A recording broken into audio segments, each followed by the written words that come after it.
Okay, so this is going to be a video of why you shouldn't or should go to medical school. I'm making this video because I'm in school and I feel like I've seen people go through the struggles, and I've gone through the struggle myself, and it's really difficult and it's a long chunk of your life. So this video is by no means things that you should talk about in your personal statement or on interviews or something like that. That's your personal experience, the reason why you specifically chose to go into medicine. And I'll sort of touch on that in this video, obviously, but these are sort of the basic themes that I've seen in people and sort of something that I think maybe some things work and some things don't work. And of course there's going to be some obvious ones. And just in general, having gone through medical school, I think there's an idea of the reasons of you choosing to go through medical school that could make you a stronger student. Okay, so first reason why you shouldn't go to medical school is for the money. I mean, this is kind of just obvious. It's expensive because you'll have to take out loans. And even if you don't have to take out loans, it's a long chunk of your life, and it's really difficult if your heart isn't fully into it or you're not strongly academically committed. So there's a lot of ways to make money, and this isn't really even the best one.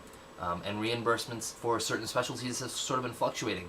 So that's something to keep in mind. A lot of people think going to medicine is like the cush life and I'll just become an orthopedic surgeon and make $500,000 a year, but really it's not like that, because making $500,000 a year as an orthopedic surgeon is tough work. You shouldn't go to medical school just so you can help people. There's a ton of ways to help people. But if you like the study of biology and the human body and want to educate patients, for example, educate them on a diet or how to take medications, educate them on the pathology of their disease in medical screening, then this field is unique to other fields.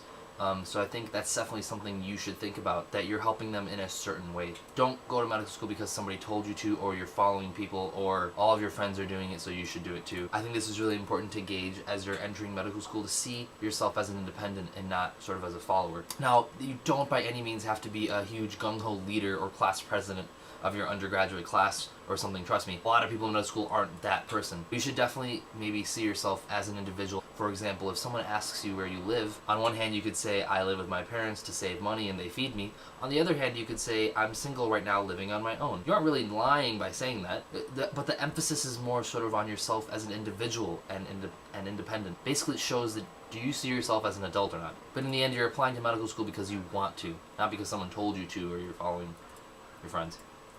Okay, so reasons why I think you should go to medical school, and again, this is going to totally vary, but number one, I think to genuinely help humans, but also to educate them in the area of biology and pharmacology in human medicine. Remember that your population base has a variety of different education levels, and you need to be able to translate medical terminology in the way that a lot of people understand, like the average individual. So if you don't really have the patience for that, or find that you don't really want to do that, you may not like medicine as much, and this may become an issue.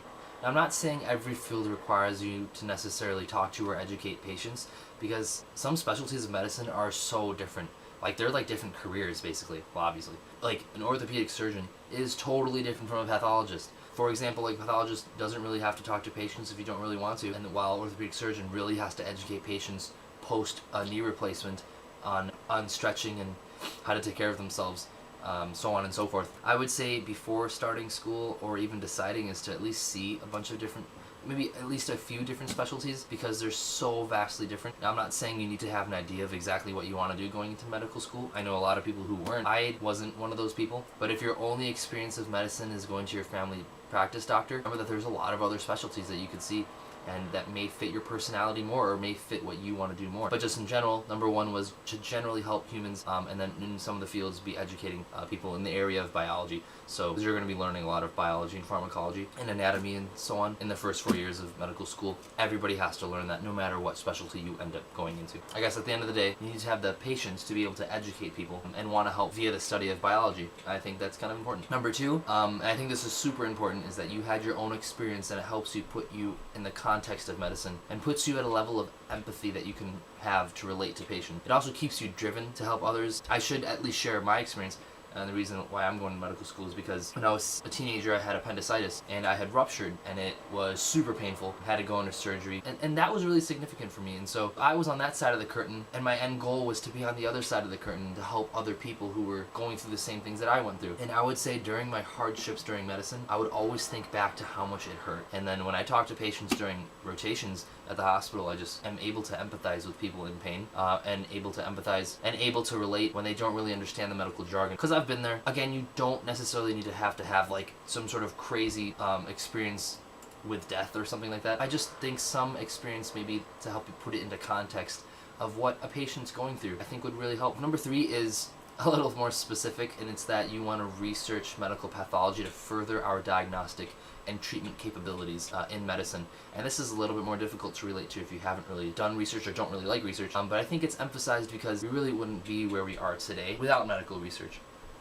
Obviously, everything that we do is what we call evidence-based, and it's based off of research studies, both benchwork studies, whether it be in the field of pharmacology, but also clinical studies like studying epidemiology and the outcomes of certain surgical procedures. And that's something that you can obviously research more during medical school, like I did. But if you did sort of enjoy research, and I know bench research for some people can be kind of boring, that's usually what you're gonna encounter during undergrad. But definitely a lot more opportunities will open up when you go into medical school for doing research. And again, if you're interested in it, I think that's a really good reason to go into medicine. Okay, so those were just really in general shouldn'ts and should. Of course, there's a slew of other reasons why you should or shouldn't go into medical school, and then your personal experience or some sort of anecdote of your own, I think will really hone in whether or not you should choose to apply to medical school. For those of you who are pre-med, good luck. Hopefully I didn't turn down some people, and maybe I helped convince some people to do medicine. It's a long 4 years, it can be expensive, but it's very rewarding, and I think it's the best field ever. I guess I'm a little biased in that. But anyways, thanks.